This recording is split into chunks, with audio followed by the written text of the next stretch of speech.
Chiropractic is safe and a gentle approach.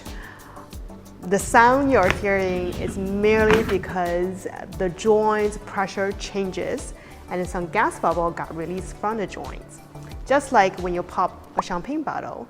So chiropractic is safe and it's not painful. Thank you for watching. I'll see you next time.